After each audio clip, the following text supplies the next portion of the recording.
وسلام على عباده الذين اصطفى أما بعد أعوذ بالله من الشيطان الرجيم بسم الله الرحمن الرحيم وذكر فإن الذكرى تنفع المؤمنين سبحان ربك رب العزة عما يصفون وسلام على المرسلين والحمد لله رب العالمين اللهم صل على سيدنا محمد وعلى آل سيدنا محمد وبارك وسلم اللهم صل على سيدنا محمد وعلى آل سيدنا محمد وبارك وسلم اللهم صل على سيدنا محمد وعلى آل سيدنا محمد وبارك وسلم۔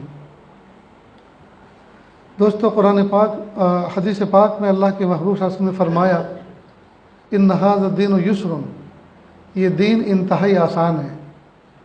لیکن دوستو، انتہائی آسان دین کو ہم نے مشکل بنا دیا، اور اتنا مشکل بنا دیا کہ کئی مرتبہ ہم لوگ دین کے احکام پر عمل کرنے کو انتہائی مشکل سمجھتے ہیں، اس لیے کہ ظاہر میں لوگوں نے رسم و رواج کے ذریعے سے اس کو اتنا مشکل بنایا ہے کہ جو انتہائی آسان تھا وہ بھی مشکل نظر آ رہا ہے۔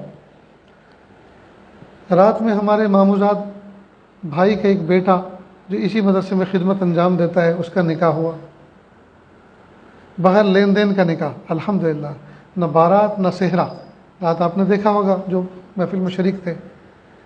اسی طرح یہ بچہ صبح کو اپنے سسرال گیا اور ایک سوٹ کیس لے کر اپنی دلہن کا، اس میں برقع اور سوٹ وہ اندر دیا، چائے ناشتہ کرا، کھانا کھایا اور لباس پہنا کہ ان کو فوراً گاڑی میں بٹھایا، اس کے ہاتھ سے ایک چیز نے لی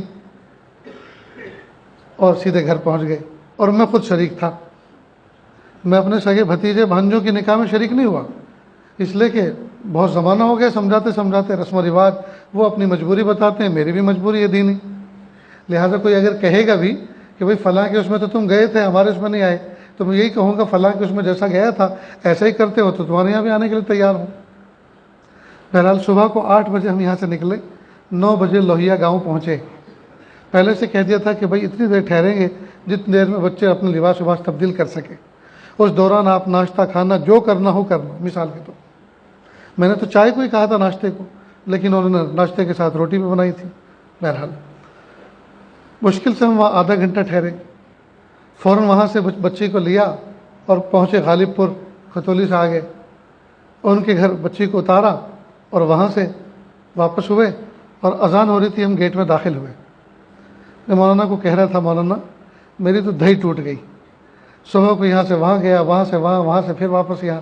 جب ہم نے اتنا سادگی سے کیا ہے اور اس میں یہ حال ہے تو جو لوگ فل رسم و رواج میں کرتے ہوں گے ان کی تو آتما کیسی بد دعا دیتی ہوگی، وہ کیسے تھک کے جا پڑتے ہوں گے۔ لیکن کرتے سب ہیں، سب بد دعائیں دیتے ہیں، دعائیں نہیں دیتے، بد دعائیں دیتے ہیں، گالیاں دیتے ہیں، آئے تھے اور یہ تھا اور وہ تھا، ناش کر دیا اور یوں کر دیا اور ایسے ہوش تھے اور فلاں تھے اور فلاں تھے۔ لہٰذا یہ جو شادی بیاہوں میں خوشیوں کے اظہار ہوتے ہیں، یہ خالی منہ سے ہنسنا ہے، باقی اندر ان کا دل روتا ہے، ان کے جسم دکھتے ہیں، ان کے دل دکھتے ہیں، اس لیے کہ زندگی بھر کی کمائی حلال وہ جوئے کی طرح ہار چکے ہوتے ہیں، لیکن کرتے وہی ہے سب جو سب کرتے ہیں۔ ایک بیاہ میں تھک کے ہار جاتے ہیں، توبہ کر لیتے ہیں، کان پکڑ لیتے ہیں جی، لیکن اگلے میں پھر ایسا ہی کرتے ہیں کہ جی لوگ کیا کہیں گے، لوگ کیا کہیں۔ ارے لوگوں کو کہہ رہے ہیں تو لوگ جہنم میں جا رہے ہیں، ہم کیوں ان کے پیچھے جہنم میں جائیں۔ ملک کا جو کرتا دھرتا ہوتا ہے، وزیر اعظم جو بھی ہو، اس کو 80% لوگ برا کہتے ہیں۔ اب اگر وہ منہ بنا کے بیٹھ جائے کہ بھائی برا کہتے ہیں، بھائی اب میں نہیں حکومت کروں، تو ہو گیا بس کام۔ وہ موٹی کھال بنا کے رہتے ہیں کہ کہنا تو اس کو کہنا ہے، مجھے تو وہ کرنا ہے جو مجھے کرنا ہے۔ تو اگر مومن بندہ دین کے معاملے میں اپنی چمڑی کو موٹا کر لے اور کہے کہنے دو اس کو جو کہہ رہا ہے، مجھے تو وہ کرنا ہے جو میرے اللہ اس کے رسول نے کہا ہے، تو معاملہ ہی آسان ہو جائے دوست۔ لیکن لوگوں کی باتوں کو تو برا مانتے ہیں، لیکن اللہ ناراض ہو جائے، رسول اللہ ناراض ہو جائے، اس ناراضگی کو ناراضگی سمجھتے ہی نہیں، کیونکہ وہ معاملہ ادھار ہے نا، وہاں جو بدلہ ملے گا ادھار ہوگا، اور ادھار کے بارے میں زیادہ توجہ نہیں ہوتی۔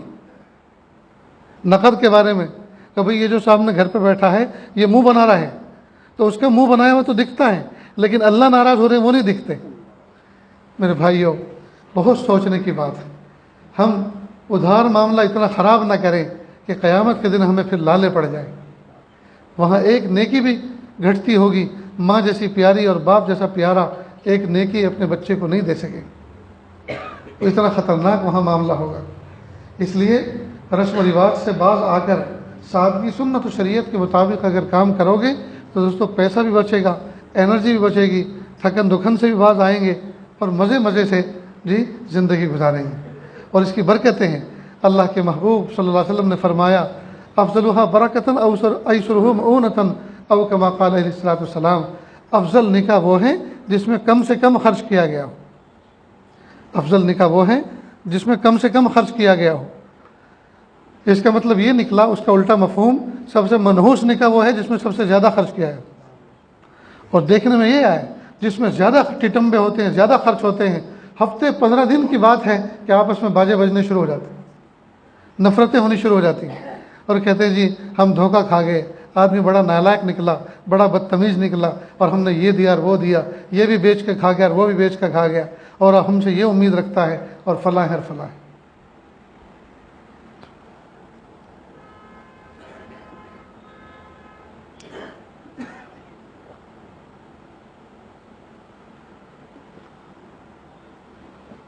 اس لیے دوستو دین کو سیکھیں، دین کو سیکھیں، دین کو سمجھیں اور دین پر عمل کریں، پھر دیکھیے اللہ پاک نے اس دین میں کتنی آسانی رکھی۔ میں قسم کھا کے کہہ سکتا ہوں کہ اگر سادگی پر آ جائے امت تو صبح شام روزانہ نکاح کر سکتے، یعنی ایک ہی آدمی نہیں، اپنا بار بار اپنے بچوں کا صبح شام نکاح ہو سکتا ہے۔ کتنا آسان، میں نے کئی مرتبہ آپ کے سامنے یہ واقعہ سنایا، آج پھر موقع کی مناسبت سے پیش کرتا ہوں۔ مدینہ منورہ میں گلی میں ایک صحابی کھڑے ہیں، دوسرے وہاں سے گزر رہے ہیں، گزرنے والوں نے پوچھا کھڑے ہونے والے سے کیوں کھڑے ہو؟ کہ اس گھر میں ایک بچی ہے، میں اس گھر میں اپنا نکاح کرنا مناسب سمجھتا ہوں، لیکن خود سے اپنا رشتہ کیسے بھیجوں اندر، کیسے ان کی رائے معلوم کروں؟ کہا میں لے جاتا ہوں، آپ کی بات کیا ہوا اس میں؟ کیونکہ وہ تو خیر خواہی میں حریص تھے، لالچ تھے، رکھتے تھے کہ ہماری ذریعے سے کسی کا کام بن جائے۔ فوراً کہا میں جاتا ہوں۔ چنانچہ وہ اندر گئے، سلام کیا، سب لوگ بیٹھے ہوئے تھے، بھائی صحابی رسول باہر کھڑے ہوئے ہیں اور انہوں نے آپ کے گھر کے اندر یہاں رشتہ بھیجا ہے میرے ذریعے سے، کیا آپ کو منظور ہے؟ کیا وہ اس گھر کے اندر رشتہ کر سکتے ہیں؟ اب جو لوگ بیٹھے ہوئے تھے انہوں نے نگاہوں میں مشورہ کیا، ایک نے کہا کر دو، دوسرے نے کہا نہیں، اس طرح سے مشورہ ہوا اشاروں میں۔ آخر میں کسی نے فیصلہ سنا دیا کہ نہیں بھائی وہاں تو ہماری رائے نہیں بن رہی۔ یہ نہیں کہا کہ نہیں کرنا، یہ لفظ تو بڑا خطرناک معلوم ہوتا ہے نا، نہیں کرنا۔ سامنے والا پوچھے گا میرے اندر کمی کیا ہے، قصور کیا ہے تو بتاؤ۔ تو یہ نہیں کہا کہ نہیں کرنا، بلکہ یہ کہا کہ بھائی ان سے نکاح کرنے میں ہماری رائے متفق نہیں ہے، اور رائے کرنا تو سنت ہے۔ وَأَمْرُهُمْ شُورَىٰ بَيْنَهُمْ، صحابہ کرام کی صفت ہے کہ وہ ان کے معاملات مشورے سے حل ہوا کرتے تھے۔ تو کہا ٹھیک ہے میں جا کے کہہ دیتا ہوں کہ ٹھہرو آپ بیٹھو، آپ کو کرنا ہے۔ تو انہوں نے یقیناً گردن جھکائی ہوگی، اللہ سے دعا کی ہوگی، چھوٹا موٹا ہلکا پھلکا استخارہ کیا ہوگا، گردن اٹھا کر کہا ٹھیک ہے میں کر لوں گا۔ بس اسی وقت نکاح ہو گیا۔ اب یہ باہر نکلے، اب وہ باہر جو کھڑے ہیں انتظار کر رہے ہیں کہ کیا جواب لاتے ہیں۔ ہوا نا ہمارا علاقہ لٹھ برنگے اٹھ جاتے۔ تو انہوں نے کہا بھائی میں نے پوری امانت داری کے ساتھ آپ کی بات گھر والوں تک پہنچائی، لیکن گھر والوں کی رائے متفق نہ ہو سکی۔ کہ کوئی بات نہیں، اگر انہوں نے رائے کی اور مشورہ کیا اور ان کی رائے اور مشورے میں اتفاق نہیں ہو سکا تو ان کے دل میں کیا نہیں ہو سکا، اللہ نے ان کے دل میں اتفاق نہیں اتارا۔ اس کا مطلب یہ کہ اللہ تعالیٰ کی رائے یہ ہے جو ان کے دلوں سے ان کی زبانوں سے ظاہر ہوئی کہ اللہ تعالیٰ میرا رشتہ اس گھر میں نہیں چاہتے اور میں اللہ کے فیصلے پہ راضی ہوں۔ کہ پوری بات تو سنو، کہ وہ کیا، کہ میرے ساتھ ہو گئے۔ اب اس بات پہ بھی وہ بگڑ سکتے تھے کہ اب تک تو تم نے میرا ایمان دیکھا، اب ذرا میرا جلال بھی دیکھو، لے کے چلو مجھے، میں دیکھتا ہوں میرے اندر کون سے کانٹے لگے ہیں، اس کے اندر کون سے سرخاب کے فرق۔ لیکن اللہ کی شان، اللہ کی شان، انہوں نے کہا نہیں اللہ، مبارک ہو آپ کو، مبارک ہو آپ کو، میں تو خود نیت کر کے بیٹھا تھا میرا رشتہ اس گھر میں ہوگا، لیکن قسمت میں آپ کے تھی جی، اور آپ کا رشتہ ہو گیا، میں آپ کو مبارکباد پیش کرتا ہوں۔ تو دیکھیے یہ کتنا آسان تھا، صحابہ کرام میں دین پر عمل کرنا کتنا آسان تھا، نکاح کرنا کتنا آسان تھا۔ لیکن دوستو ہم نے مشکل کر دیا۔ اور ایک بات یاد رکھیں دوستو، اب سے 25-30 سال پہلے کی بات بتاتا ہوں، لوگوں کے گھروں میں 1 درجن پلیٹیں ایک جیسی نہیں ہوا کرتی تھی، 1 درجن پیالیاں نہیں ہوا کرتی تھی۔ گھر میں مہمان آنے والے ہوتے 2, 5, 10، تو چائے پلانے کے لیے اور کھانا کھلانے کے لیے پلیٹیں اور پیالیاں محلے پڑوس میں سے چندہ کرنا پڑتا تھا، بھائی ذرا پیالی دے دو، مہمان آئے ہوئے، اور لوگ دیتے تھے کہ نہیں دیتے تھے؟ لیکن آج بتاؤ دوستو، وہ کون سا گھر ہے جس کے اندر 40 مہمان آ جائیں 40 پلیٹیں نہ ہوں، 30 پلیٹیں نہ ہوں؟ وہ کون سا گھر ہے؟ سب کے گھر بھرے پڑے ہیں، برتن ہیں، پلیٹیں ہیں، پیالیاں ہیں، فرنیچر ہے، فریج ہے، موٹر سائیکل ہیں، یہ ساری نعمتیں ہیں کہ نہیں ہر گھر میں تقریباً؟ تو اب یہ سنو کہ یہ جہیز چلا کہاں سے ہے؟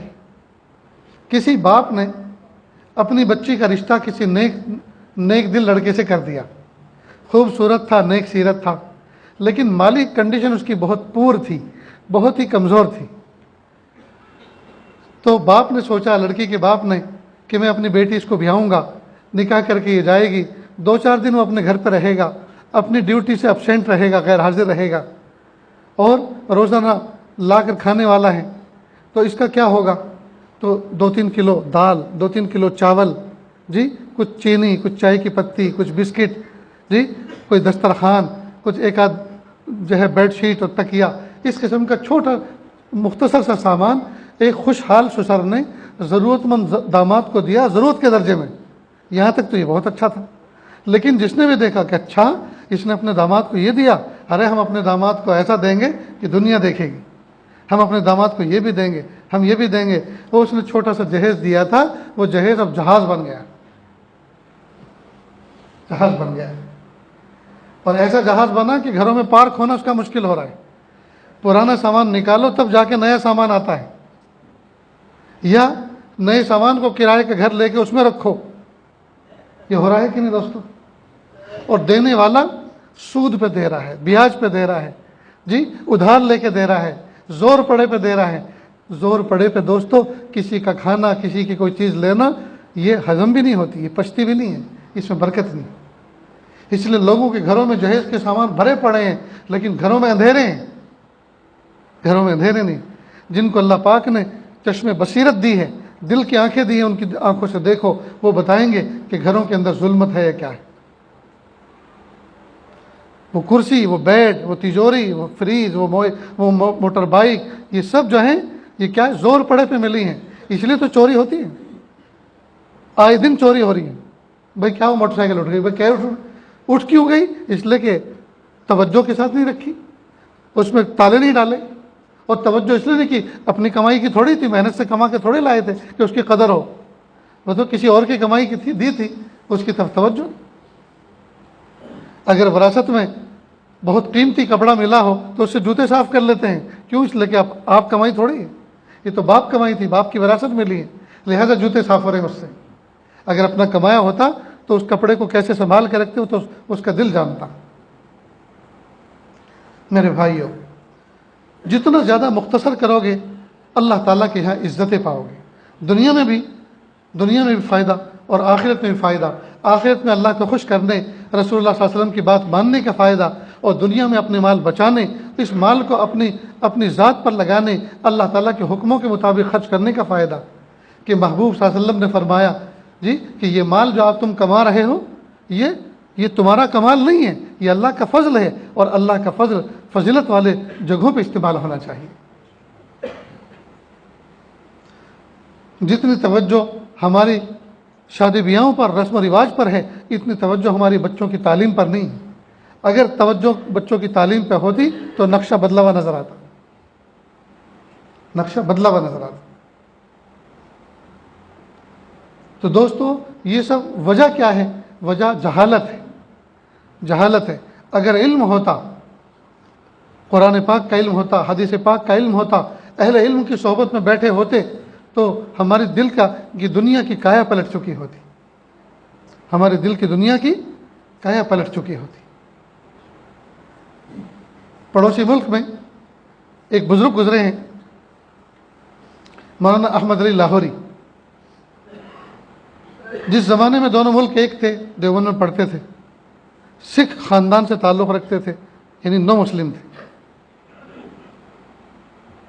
یہ وہ دور تھا، یہ اس دور کا واقعہ ہے جس دور میں بچیوں کا رشتہ کرنے کے لیے لوگ عوام سے مشورہ نہیں کرتے تھے بلکہ علماء بزرگوں سے رائے لیتے تھے۔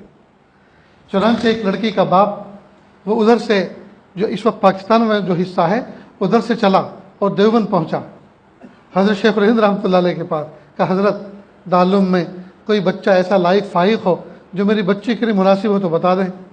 حضرت نے فرمایا کہ یہاں ادھر جاؤ، یہاں جو کلاس میں بچے بیٹھے ہوئے پڑھ رہے ہیں نا، یہ فائنل ایئر کے ہیں، آخری سال کے ہیں، اس میں اگر کوئی بچہ مناسب ہو تو مجھے بتاؤ، پھر میں بات آگے بڑھاؤں گا۔ چنانچہ وہ ایک بچے کو پسند کر کے آئے، یہی مولانا احمد علی لاہوری۔ کہا حضرت فلاں بچہ ہے، اس کو بلایا۔ بلانے کے بعد حضرت نے کہا رے تجھے کس بچے کو تو نے پسند کیا ہے؟ اس کی تو نہ ماں ہے نہ باپ، ماں اور باپ زندہ تو ہیں لیکن اس کے کسی کام کے نہیں، یہ تو سکھ ہے، سکھ تھا، اس نے اسلام قبول کیا، وہ جس کا باپ سکھ ہے، اس کی ماں سکھ نہیں ہے، کئی مرتبہ آ کر یہاں گالی دے کے اس کو برا بھلا کر کے کہہ کے جاتے ہیں، تیری بیٹی کو نہ ساس ملے گی نہ سسر ملے گا۔ حضرت مولانا احمد لاہوری فرماتے ہیں میرے سسر کو بھی اللہ نے سونے کا دل دیا تھا، انہوں نے کہا کہ اگر معاملہ ایسا ہے کہ اس کی نہ ماں ہے نہ باپ، تو پھر تو میں اپنی بیٹی اسی کو دوں گا اور اس کا باپ کا کردار نبھاؤں گا۔ چنانچہ معاملہ طے ہو گیا، اس بچے کو بلایا، پوچھا کہ بھائی نکاح کرنا ہے؟ ہم نے بھی نظریں جھکا کے جواب دے دیا اس بات میں، وہ بھی تیاری بیٹھے تھے۔ خیر بات پکی ہو گئی۔ اب بات طے ہوئی کہ بھائی فلاں منگل کو عصر کے بعد یا فلاں جمعرات کو عصر کے بعد دارالعلوم کی مسجد میں نکاح ہوگا۔ چنانچہ وہ 2-4 آدمی آ گئے۔ اب یہ جو احمد علی لاہوری تھے، ان کے ساتھیوں نے کہا کہ اللہ کے بندے آج تیرا نکاح ہے تو نئے کپڑے تو سلوا، کہ پیسے ہوں تو سلواؤں۔ کہا اگر موجود ہو تو وہی پہن کے، ہوں تو پہنوں، کہ ہمارے پہن لے۔ کہا بھیک مانگ کے دوسروں کے کپڑے پہن کر میں کون سی اپنی شان دکھاؤں گا؟ کیا جن کپڑوں میں میری نماز ہوتی ہے اس میں نکاح نہیں ہو سکتا؟ میں تو یہی پہنوں گا۔ کہ اللہ کے بندے ٹھیک ہے یہی پہننا، لیکن ان کو دھو تو لیں۔ کہاں ٹھیک ہے یہ ہو جائے گا۔ اب دسمبر جنوری کا مہینہ تھا، کہا میں نے اپنے کپڑے دھو تو لیے نل کے نیچے بیٹھ کر، لیکن کپڑوں نے قسم کھا لی کہ آج سوکھ کے نہیں دینا۔ کوہرا تھا، ویسے بھی ٹھنڈی کا موسم تھا۔ کہا میں نے اپنے کرتے کو پکڑ کے میں اس گیٹ سے اس گیٹ تک دوڑتا رہا، ادھر سے ادھر، تاکہ ہوا سے یہ سوکھ جائیں، لیکن مجھے تو پسینہ آ گیا سردی کے موسم میں، لیکن کپڑوں نے کہا آج تو سوکھنا ہی نہیں۔ یہاں تک کہ عصر کا وقت ہو گیا، وہ پھریرے سے کپڑے کچرے سے، آدھے سوکھے آدھے گیلے، انہی کو پہن کر بیٹھ گئے۔ کہ میرے شوہر نے، وہ میرے سسر نے غور سے مجھے دیکھا اور سمجھ گئے کہ اس بچے کے پاس اس دن آئے تھے، اس دن بھی یہی کپڑے پہنے تھے اور آج بھی اس نے یہی کپڑے پہنے ہیں، فرق اتنا ہے اس دن سوکھے تھے اور آج گیلے ہیں، اس کا مطلب اس بچے کے پاس دوسرے کپڑے بھی نہیں۔ لیکن میرے خسر کو اللہ پاک نے سونے کا دل دیا تھا، وہ آج بھی اپنی رائے بدل سکتے تھے کہ جس بچے کے پاس پہننے کو کپڑے نہیں ہیں وہ میری بیٹی کو کیا نبھائے گا۔ آج بھی رائے بدل سکتے تھے، لیکن میرے سسر نے رائے نہیں بدلی اور نکاح ہو گیا۔ نکاح کے بعد میں دیوبند میں ہی رہا۔ دیوبند میں آج بھی یہ دستور ہے، جو بچے لائق فائق ہوتے ہیں تو وہ کسی مسجد کے مؤذن، کسی مسجد کے امام بن جاتے ہیں، محلے کے لوگ ان کو ٹفن پہنچا دیتے ہیں اور مسجد کا کوئی کمرہ رہنے کے لیے دے دیتے ہیں، تو ان کو کتابیں رکھنے پڑھنے کے لیے بھی سہولت ہو جاتی ہے اور 2 وقت کا کھانا مل جاتا ہے۔ آج بھی وہاں یہ نظام ہے۔ تو بستی والوں نے ان کو ایک مسجد میں ایک حجرہ دے دیا، ایک ٹوٹی ہوئی سی کھٹیا دے دی اور 2 وقت کا کھانا آ جایا کرتا تھا۔ حضرت مولانا احمد لاہوری فرماتے ہیں کافی دن تک میری بیوی میرے ساتھ رہی اور ایک ٹوٹی ہوئی سی کھٹیا تھی، ہم دونوں اس میں سویا کرتے تھے، اور 1-2 دن ایسے بھی گزرے کہ اس میں فاقہ بھی آیا۔ ابتدائی 10-15 دن میں جو دلہن میرے ساتھ رہی ہے اس میں 1-2 دن فاقہ بھی آیا کہ محلے والوں نے کھانا پہنچانا وہ بھول گئے، یا کہیں شادی بیاہ میں چلے گئے تھے، گھر کا دروازہ بند تھا اور ان کی باری کھانا پہنچانے کی تھی، کھانا نہیں پہنچ سکا۔ جب یہ میری دلہن اپنے میکے گئی، ماں نے پوچھا بیٹا ہم یہ تو نہیں پوچھتے کہ تمہاری ساس سسر کیسے ہیں، اس لیے کہ وہ تو ہے ہی نہیں، لیکن یہ بتاؤ کہ تمہارے شوہر کیسے ہیں۔ تو بیٹی رو پڑی اور کہا امی میں نے تو سنا تھا مرنے کے بعد جنت ملتی ہے، لیکن اللہ نے تو مجھے دنیا ہی میں جنت عطا فرما دی۔ میں نے تو سنا تھا مرنے کے بعد جنت ملتی ہے، اللہ پاک نے مجھے جیتے جی جنت عطا فرما دی۔ یہ وہ بچی تھی جس کا باطن بنا تھا، یہ اس باپ کی بیٹی تھی جس باپ کی نظر دنیا کے جاہ و جلال پر نہیں تھی بلکہ حضور پاک صلی اللہ علیہ وسلم کے امتی اور دین کے اوپر تھی۔ ظاہری بات ہے ایسے باپ کی کوکھ سے جو بیٹی آئی ہو جی، وہ پھر اس کا دل بھی تو روشن ہوگا۔ کتنا پیارا جواب دیا۔ پھر حضرت مولانا احمد لاہوری رحمۃ اللہ علیہ فرماتے ہیں پھر اس کے بعد میں اپنے وطن آیا، اپنے علاقے لاہور میں آیا۔ آج اللہ پاک نے میرے ٹوائلٹ اور باتھ روم کو اتنا خوبصورت بنایا ہے کہ وزیر اعظم کے گھر میں ایسے ٹوائلٹ اور باتھ روم نہیں ہوں گے۔ مجھے اللہ پاک نے ایسی دولت عطا فرمائی کہ ایک وہ زمانہ تھا اور ایک آج کا زمانہ ہے کہ سرگودا اور دوسرے علاقوں کے بڑے بڑے کلیارے باغوں کے مالک، ان کی گھروں کے اندر نوابزادیاں میرے گھر میں آتی ہیں کہ حضرت مولانا احمد لاہوری کے گھر میں چل کر ایک ٹائم جھاڑو دے کر آئیں گے۔ ان بڑے بڑے شہزادوں کی بیویاں میرے گھر میں جھاڑو دینے کے لیے آتی ہیں۔ ایک دن وہ تھا میرے گھر میں فاقہ ہوتا تھا، اور ایک آج کا دن ہے کہ طائف کے پھل میرے یہاں کھانے کے لیے پہنچتے ہیں۔ طائف کے پھل جی، مکہ مکرمہ سے 60 کلومیٹر کے فاصلے پہ طائف ہے، وہاں کے انگور اور وہاں کے پھل بڑے مشہور ہیں۔ وہاں کے پھل میرے لیے کھانے کے لیے پارسل میں آتے ہیں۔ کہا میں نے دین کو مضبوطی سے پکڑا، میرے پیارے اللہ کو مجھ پر ترس آ گیا اور اللہ پاک نے مجھے ایسا کچھ دے دیا، میرا گھر بھرتا باہر بھر گیا۔ میرے بھائیو، جتنا زیادہ مضبوطی کے ساتھ دین کو تھامو گے، دین کو اوڑھنا بناؤ گے اور دین کی نشر و اشاعت کی محنت کو اپنی محنت بنائیں گے، اللہ پاک ایسا نوازیں گے دوستو، ایسا نوازیں گے کہ ہم سے سنبھالا نہیں جائے گا۔ میں دورالے سے پڑھنے کے لیے جب گجرات گیا ترکیسر میں، اب بچپنا تھا اور وطن سے دور بھی تھا، 24 گھنٹے لگتے تھے ٹرین میں اس وقت زمانے میں۔ مجھے رات کو بھوک لگتی تھی، سردی کی راتیں دیر تک پڑھتے اس کے بعد سوتے تو اچانک بھوک لگتی۔ ایک مرتبہ میں نے اپنے اللہ سے رو کر ضد کی، میں کچھ نہیں جانتا، مجھے 1 سیب اور 2 کیلے روزانہ چاہیے۔ اس طرح سے میں نے اللہ سے ضد کی، جیسے یہاں بچہ ہوتا ہے ماں باپ سے ضد کرتا ہے۔ خیر اللہ تعالیٰ کے یہاں ایک نظام ہے، ایسا نہیں ہے کہ جو چیز جس وقت مانگی اسی وقت دے دی، لیکن میں قسم کھا کے کہہ سکتا ہوں جو پھل میں نے مانگے تھے شاید ہی میرے گھر میں جو ٹوکری یا نعمت خانہ ہے اس کے گھر کے اندر کبھی وہ ٹوکری خالی رہتی ہو پھلوں سے۔ میرے بھائیوں، اللہ سے جو مانگو گے ملے گا، اللہ سے جو مانگو ملے گا۔ اور دوستو، اللہ تعالیٰ سے نعمتیں مانگو، اللہ تعالیٰ سے وسعتیں مانگو، اللہ سے مجاہدے مت مانگو، اللہ سے غربت مت مانگو، اللہ سے فاقے مت مانگو، ورنہ دوستو ہم فیل ہو جائیں گے، برداشت نہیں کر سکیں گے۔ اللہ سے نعمتیں مانگو، اللہ نعمتیں دیجئے اور نعمتوں میں رکھیے اور نعمتوں پہ شکر کی توفیق عطا فرمائیے، اللہ سے یہ مانگو۔ اس لیے میں کہا کرتا ہوں بزرگان دین کا جس نے آخری زمانہ دیکھا تو وہ اکثر گمراہ ہو جاتے ہیں، آخری زمانہ دیکھتے ہیں وہ گمراہ ہو جاتے ہیں، اس لیے کہ یہ بزرگان دین ابتدا میں مجاہدے کرتے ہیں، پیدل چلتے ہیں جی، شیئرنگ گاڑیوں میں چلتے ہیں اور گھچے پیچھے اس میں ماحول میں سفر کرتے ہیں، جلدی سویرے کسی مقام پہ پہنچتے ہیں، بڑے مجاہدے ہوتے ہیں اور یہ قدم قدم پہ اللہ سے دعائیں کرتے ہیں، میرے پیارے اللہ مجھے سواری کا انتظام فرما دیجئے تاکہ میں آپ کے دین کی خدمت کر سکوں، وقت پہ پہنچ سکوں۔ تب جا کے اللہ پاک آخری عمر میں ان کو نعمتیں دیتے ہیں، اور جب آخری عمر میں نعمتیں ملتی ہیں تو جو نوجوان جو ان سے آخری عمر میں جڑتا ہے اور وہ سوچتا ہے کہ بزرگ لوگ تو بڑے مزے میں ہیں، ان کے ہاں تو ہر وقت پھل رکھے رہتے ہیں، فروٹ رکھے رہتے ہیں، مٹھائیاں ہوتی ہیں، یہ تو ہوائی جہازوں میں اڑتے ہیں، تو وہ آدمی ان کی ظاہر کو دیکھ کے گمراہ ہو جائے گا، وہ گمراہ ہو جائے گا۔ جب نئی میرے بزرگوں کی طرف سے ذمہ داری میرے کندھوں پر آئی اور دین کی دعوت کا کام میرے ذمہ لگا، ایک مرتبہ ضلع سورت کے قریب میں نوساری ضلع ہے، وہاں مجھے ظہر میں پہنچنا تھا، اور گجرات کے اندر ٹرانسپورٹ کی کمی بہت زیادہ ہے۔ اگر کوئی کہے آپ کے علاقے میں بھئی گجرات ماڈل بنائیں گے تو کہا نہیں ایسا ماڈل نہیں چاہیے، ہمیں کسی گجراتی نے بتایا تھا کہ وہاں ٹرانسپورٹ کی کمی ہے۔ یہاں تو آپ سڑک کے کنارے پیشاب کرنے بیٹھیں گے تو کوئی نہ کوئی آ کے پوچھے گا بھئی کہاں جانا ہے، پرائیویٹ گاڑیاں اتنی ہیں، وہاں نہیں ہیں۔ وہاں کسی دیہات میں کسی شہر کی طرف جانے والی ایک گاڑی صبح ہوتی ہے ایک شام کو، اور بقیہ بیچ میں چلنا ہو تو ٹرکوں کو ہاتھ دو، لفٹ لے کے اس سے بیٹھ کر اس کے ٹرک کے کیبن میں بیٹھ کے جاؤ، ایسے سفر ہوتے۔ خیر مجھے ظہر میں جانا تھا تو ٹرک کو ہاتھ دیا، ایک جگہ سے دوسری جگہ سے تیسری جگہ پہنچنا تھا، وہاں سے آٹو رکشہ پکڑ کے پھر اس مقام پہ پہنچنا تھا۔ تو ان ٹرکوں میں سفر کرنے میں اتنی تاخیر ہوئی کہ بجائے ظہر میں پہنچنے کے عصر سے پہلے پہنچا۔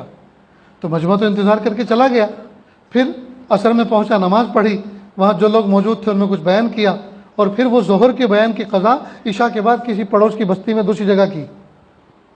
پھر میں نے اللہ سے ٹکا کے مانگا، پیارے اللہ، میرے پیارے رب، مجھے سواری چاہیے اپنی ذاتی، مجھے کار چاہیے، گاڑی چاہیے، اور اپنی ذات کے لیے نہیں، اپنی عیاشی کے لیے نہیں چاہیے، یہ اللہ آپ کے دین کے کام کے لیے چاہیے۔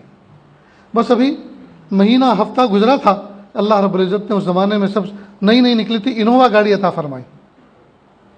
اللہ سے مانگتے ہیں تو دوستوں ملتا ہے۔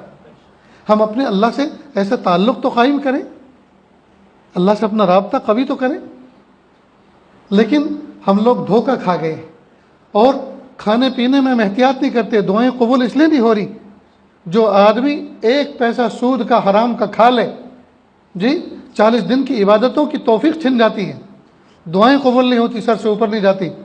اور اس کی نحوست یہ ہے کہ ایک پیسہ سود کا استعمال کرنا گویا اپنی ماں کے ساتھ 40 مرتبہ حرام کاری کرنے کے برابر ہے۔ اللہ حفاظت فرمائے۔ تو بتائیے دوستو، جب حرام ہمارے پیٹ میں جائے گا، سود ہمارے پیٹ میں جائے گا، جھوٹ ہمارے پیٹ میں جائے گا، تو کہاں سے ہماری دعائیں قبول ہوں گی اور کہاں سے ہماری عبادتیں قبول ہوں گی؟ اس لیے دوستو، حلال کھاؤ، حلال پیو، حلال پہنو، تاکہ اللہ طاعت و عبادت کی توفیق عطا فرمائے، دعاؤں کی توفیق عطا فرمائے۔ اس کے علاوہ دوستو، اپنے بچوں کو دین پڑھاؤ، محبتوں کے ساتھ پڑھاؤ، ان کو حافظ بناؤ، ان کو قاری بناؤ، ان کو مفتی بناؤ، ان کو عالم بناؤ، ان کو ڈگری کراؤ، دونوں تعلیم ایک ساتھ کراؤ، ان کو عصری تعلیم بھی پڑھاؤ۔ اور گجرات کے اندر الحمدللہ کتنے سارے بچے ہیں جو اسکول کے ساتھ حفظ کر رہے ہیں، 3 سال میں، 2.5 سال میں، 2 سال میں اسکول کی تعلیم کے ساتھ حافظ بن رہے ہیں۔ نظام بنانے سے بنتا ہے دوستو، سارے کام جب ہم بنانے سے بنا رہے ہیں تو پھر دین کا نظام اور یہ دنیاوی تعلیم کا نظام ہم کیوں نہیں بنا سکتے؟ تو کریں گے نا دوستو انشاءاللہ۔ اللہ تعالیٰ سے دل سے دعا ہے، جو بچہ حافظ قرآن ہوا، اللہ پاک اس بچے کے حق میں، ان کے خاندان والوں کے حق میں اس کے وجود کو بابرکت بنائے، اور قرآن پاک کے نور کو اللہ پاک ان کی نسلوں میں جاری اور ساری فرمائیں۔ اس محفل میں ایک نکاح بھی ہے، اس کے بعد انشاءاللہ دعا کرائیں گے۔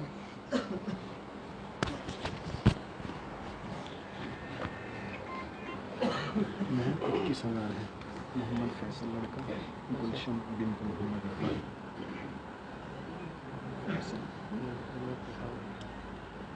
چھوٹا محمد عبدالحمید، گلشن بنت محمد اقبال۔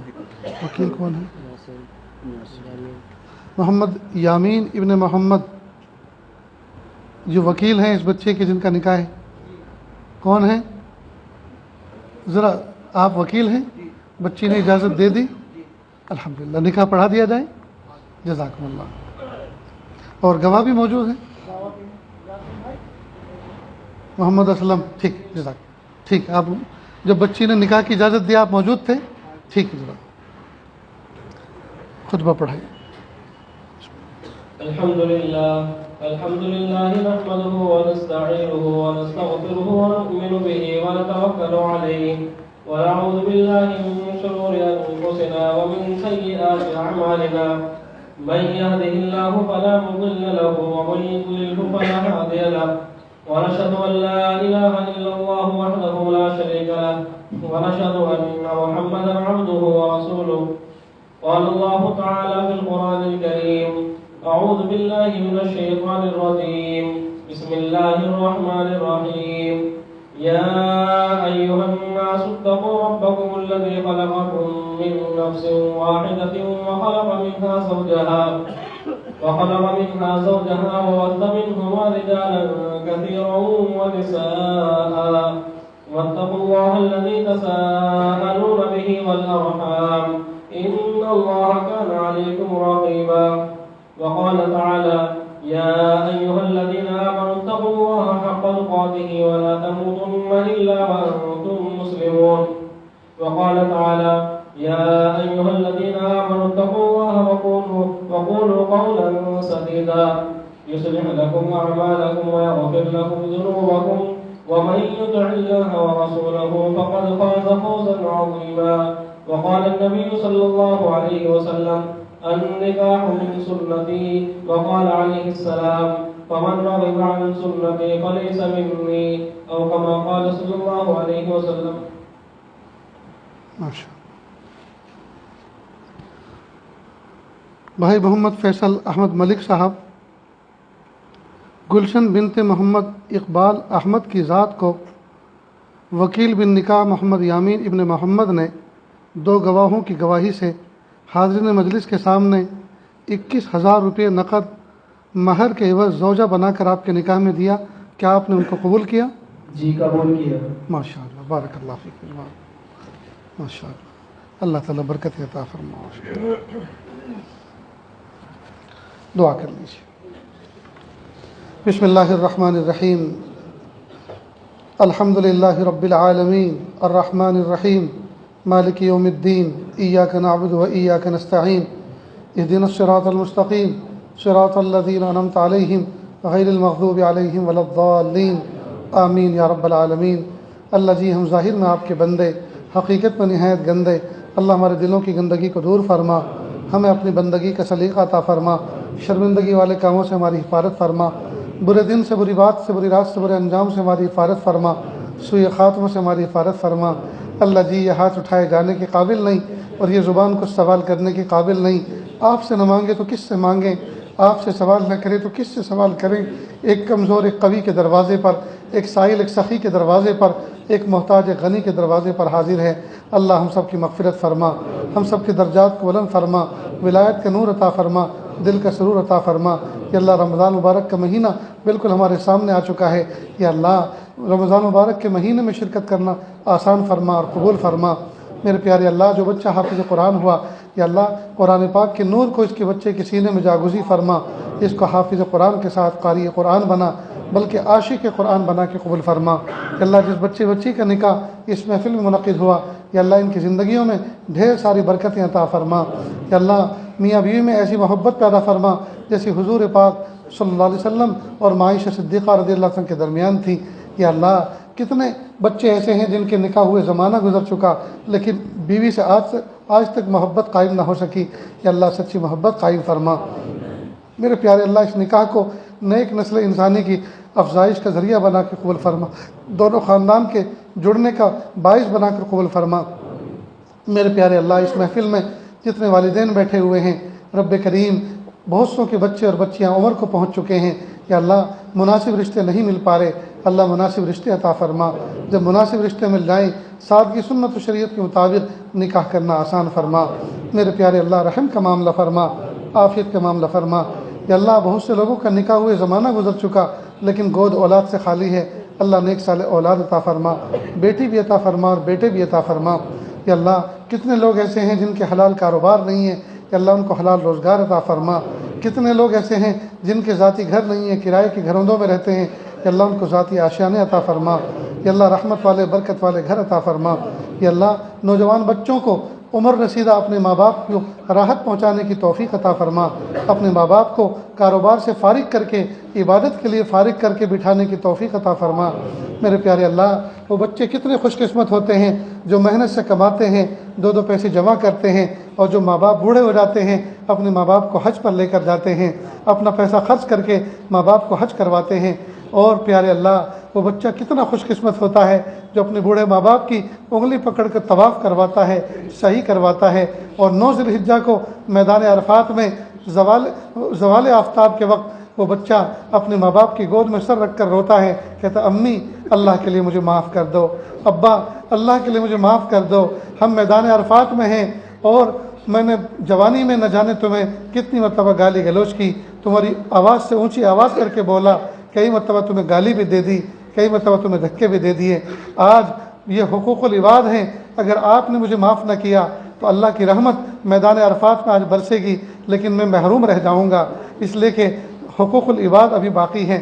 امی ابو مجھے معاف کر دو اور میرے لیے دعائیں مغفرت کر دو. بوڑھے ماں باپ رونے لگتے ہیں، کہتے ہیں بیٹا وہ تو تیری نادانی تھی، ہم نے تو تجھے اسی وقت معاف کر دیا تھا، اور اب جب کہ تیرے پیسوں سے ہم نے حج کیا، بھلا یہ کیسے ہو سکتا ہے ہم تیرے لیے دعا نہ کریں؟ پھر وہ بچہ کھڑا ہوتا ہے آسمان کی چھت کے نیچے ایک کونے میں جا کر پھر روتا ہے۔ میرے پیارے اللہ، وہ بچہ کتنا خوش قسمت ہوتا ہے جو اپنے بوڑھے ماں باپ کو حج کراتا ہے۔ کہ اللہ اس محفل میں بیٹھنے والے تمام بچوں کو یہ توفیق عطا فرما کہ وہ اپنے بوڑھے ماں باپ کو حج پر لے جائیں، عمرے پر لے جائیں، طاعت و عبادات کا موقع عطا فرمائیں۔